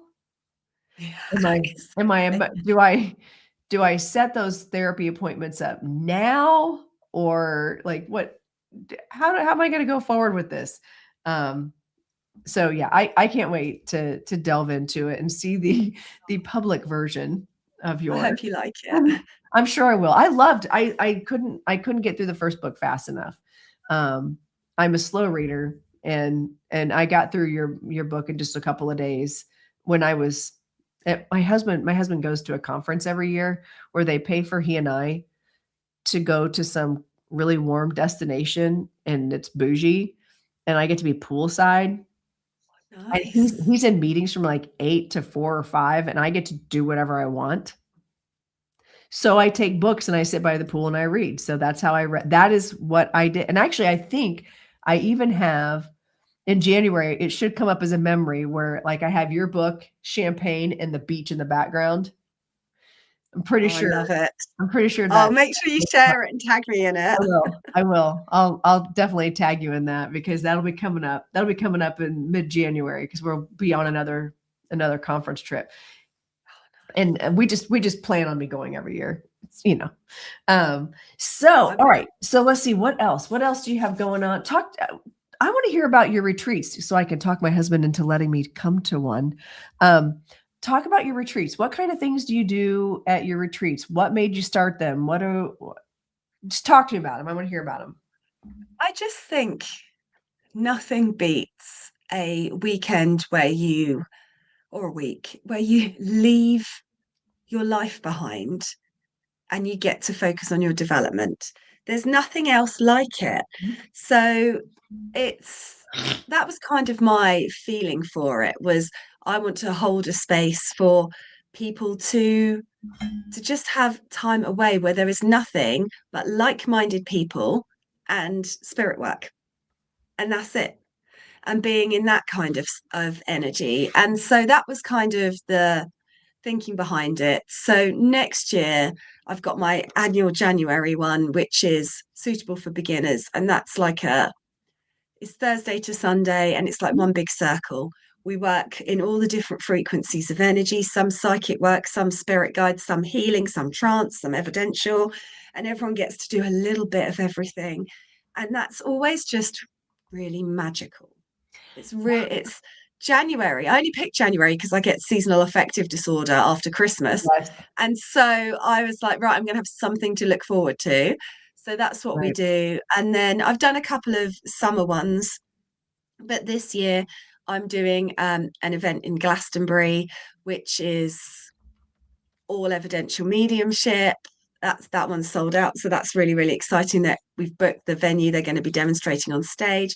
And in June, I've got my friend Jennifer coming from Texas, and we are doing an international evidential week. That will be the one, Lorenda, because we're going sightseeing. So we're doing Dover Castle. We're going up to London for the day.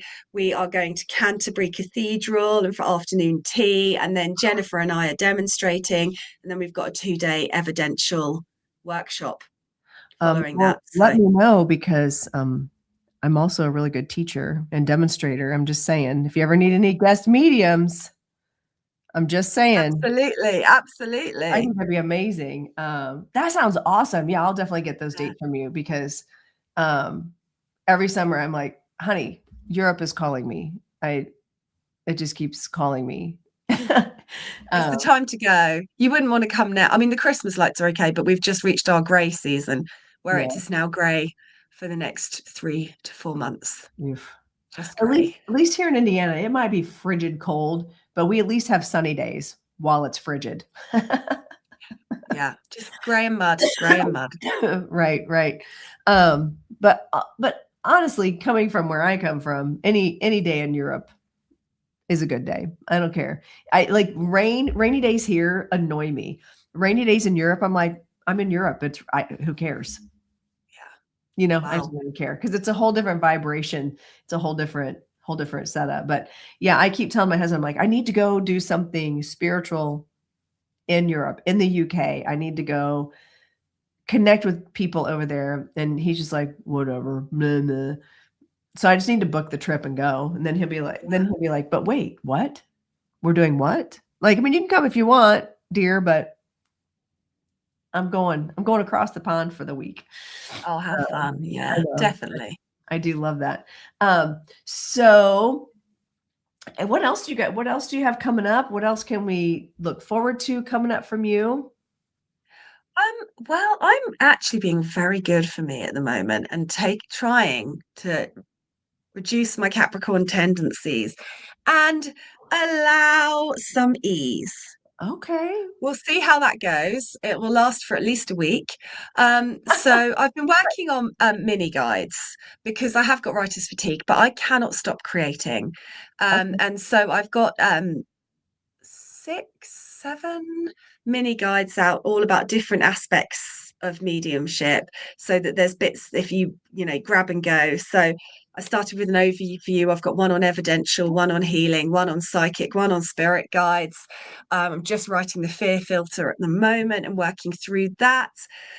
So they're fun. I'm carrying on with my teaching, which is, my favorite. I'm doing a small number of readings.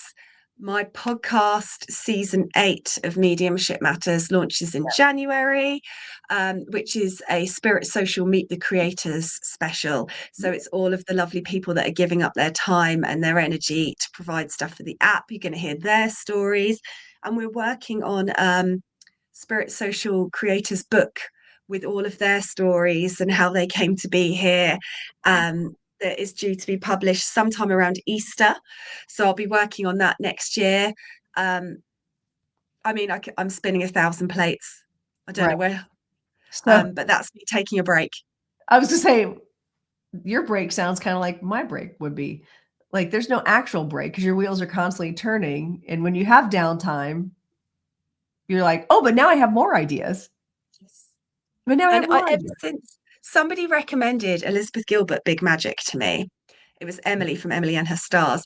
And in that book, I don't know if you've listened to it or read it, but Elizabeth Gilbert talks about how ideas, to me, the way she describes them, it's like they're fae or like an orb or like energy, where they will visit you, but if you don't do anything with them, they'll go find somebody who will.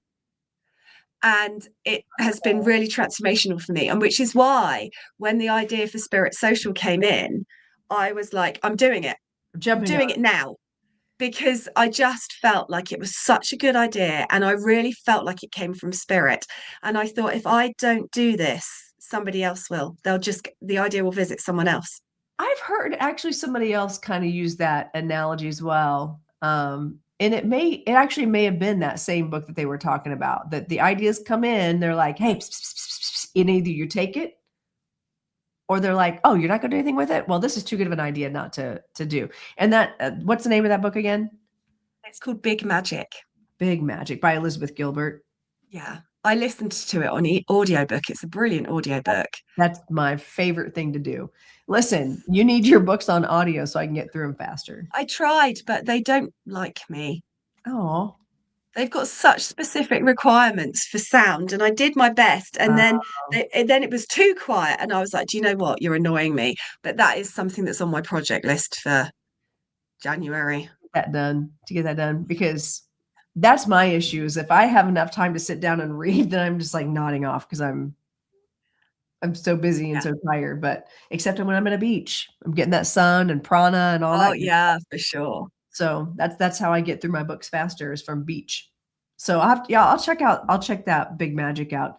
Because I've heard other people kind of refer to that same concept of like the ideas come in, and if you don't do it, they'll take it to somebody else. Yeah. And so but then being that overachiever that I am, I'm like, but how do I take on all the ideas? How can I spin all of these plates? People say to me all the time, they're like, I don't know how you sleep. I'm like, do I? I mean, I sleep well. This is the thing. People say to me, I don't know how you do everything you do. And I'm like, Just do just it. do it.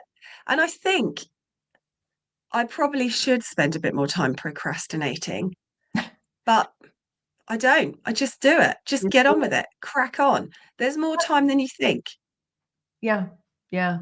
And that's the other thing. And I have learned, I think now that I'm in my 50s, I've learned there are days, and I know I just need to be like, I'm not going to answer emails today. Not because I'm trying to be rude, not because I'm trying to shirk off responsibility, but I need to recenter, recalibrate. Otherwise, I'm going to be a train wreck trying to get everything done. So I think that is the key, is learning how to balance that work life, creative life, Yeah. because I also own a dance studio. Like, Yeah, you do. so when it's legit. We were like, I don't know how you do everything. I'm like, oh, I could do more. But also, I don't know how I do it either. I just do it. You just do it.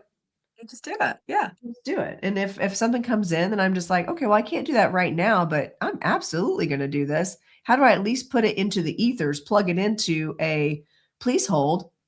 It's like you don't have a busy signal. You just put them on hold Yeah. when they call in. Yeah. That's a really good analogy too. Ooh, Spirit's full of really good analogies today. They are always. I know.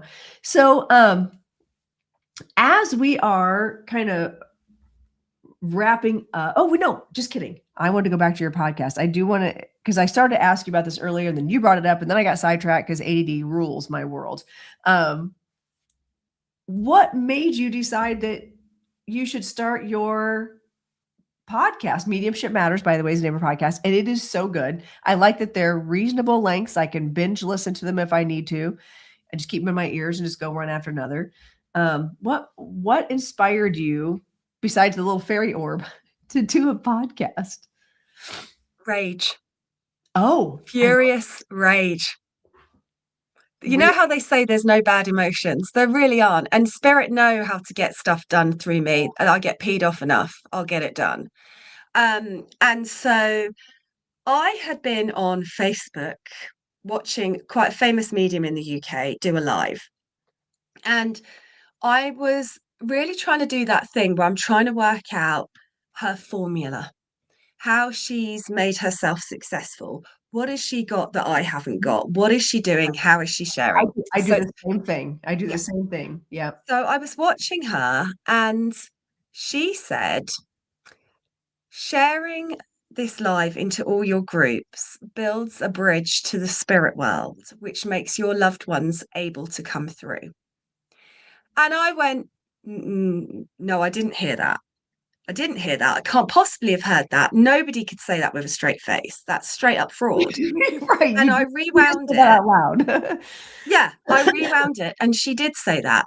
And I was like, I should have checked with you, Lorenda, whether I could swear, so I'm just going to mouth Absolutely. it. That doesn't count, does it? We are fine here. I was like, that cannot, and I was furious. So I did this video. I've made some bad fashion choices. I'm well aware of that. I am not a stylish person.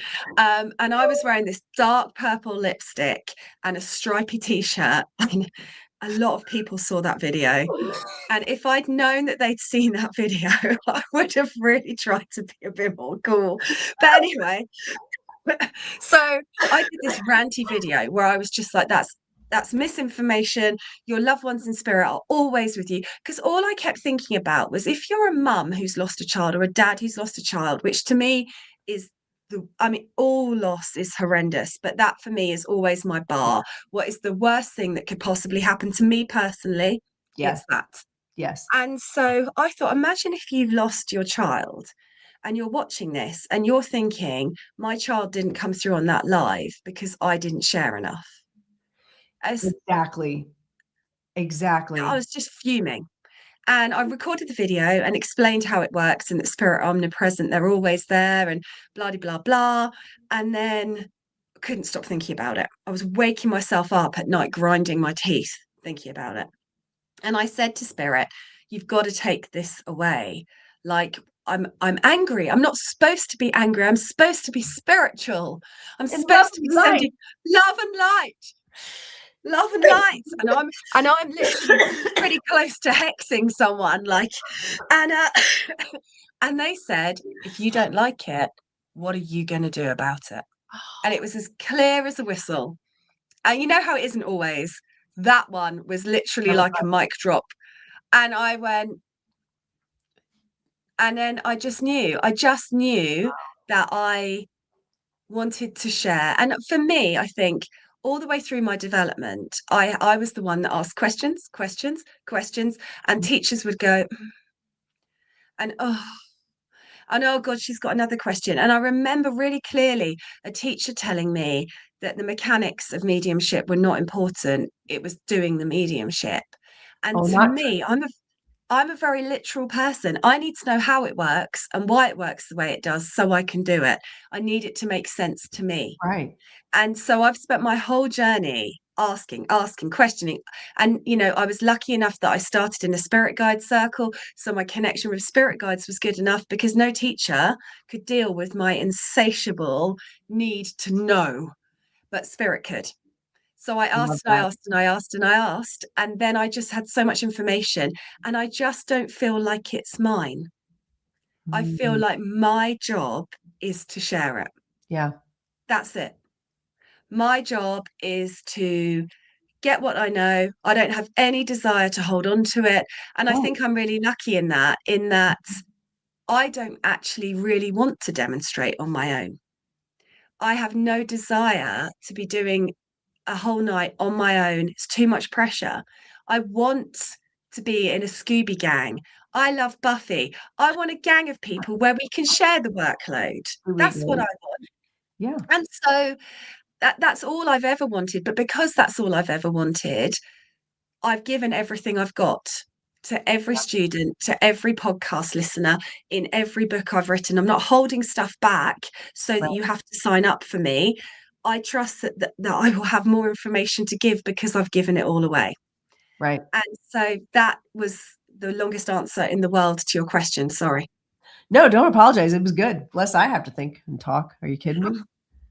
No, but I'm with you on that. And also, you are one thing I do respect so much about you is that you do share information. You're not a gatekeeper. You are a girl's girl. When I reached out to you, you're a very busy person. You didn't even bat an eye. You were like, absolutely, let's schedule that call. And I got questions about, I want to do this work. I want to do it. I just don't know what's the logical first steps. I'm doing the same thing is what you're talking about. You were doing, watching these other people going, what's their formula? What are they doing? What am I not doing? How am I not doing in the things? And you graciously were like, here's the knowledge. You're not a gatekeeper. And I appreciate that. And I try to be the same way. Actually last night in my all level spiritual development class, I invited my mentor to come in and teach spiritual anatomy. It's funny you're talking about, I like to know how it works. It was literally a science class on the anatomy of spirit, the different bodies. And what I loved most was my students were asking some of the best questions. And my mentor, which is why she's my mentor, was like, oh my gosh, that's an amazing question. Let's delve into that. And I'm telling you, for those of you looking for teachers, those are your kind of mentors. Those are your teachers, the ones who are willing to share. They're not trying to gatekeep you. They're not trying to tell you, well, you should not be practicing this until I give you permission. Yeah. Unacceptable. And you should have many teachers. You should have many people in your community. Be part of a community that's supportive and willing to share. And that's what I really, truly do love about you and what you bring to the table with your books, your podcast, with your retreats, with everything that you put out there. You embody community, and I love that. And you're not afraid to be yourself. So I feel like Yeah. we're spirit animals, really. Absolutely. I mean, I tried not being myself and it just didn't work. It doesn't And work that out. sounds funny, but it's true. I It's tried too much listening to like Josh Groban as people arrived for Dems and, wearing business attire and not swearing and all of that stuff. And it was just more of the same. And that's the whole point. You're supposed to be who you are. Your soul chose you to be you.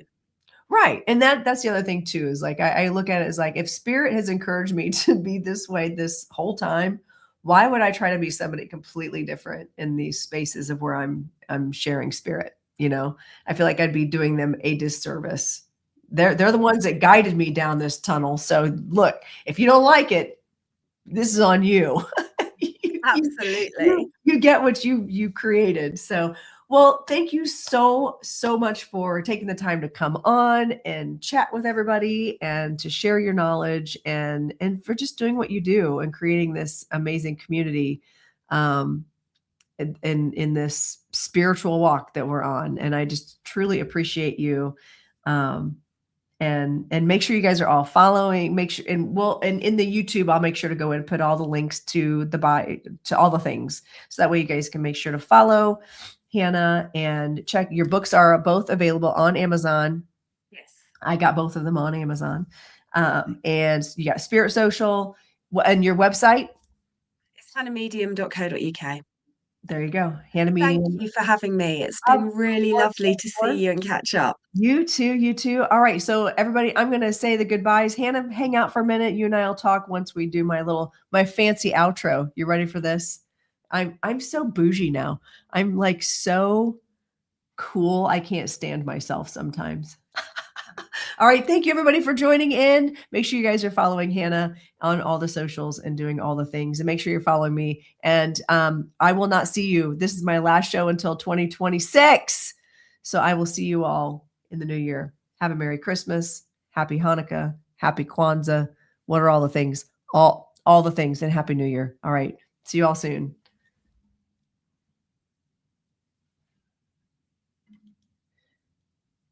Thank you for watching. Be sure to subscribe now and we will see you next time on the Crowned Medium.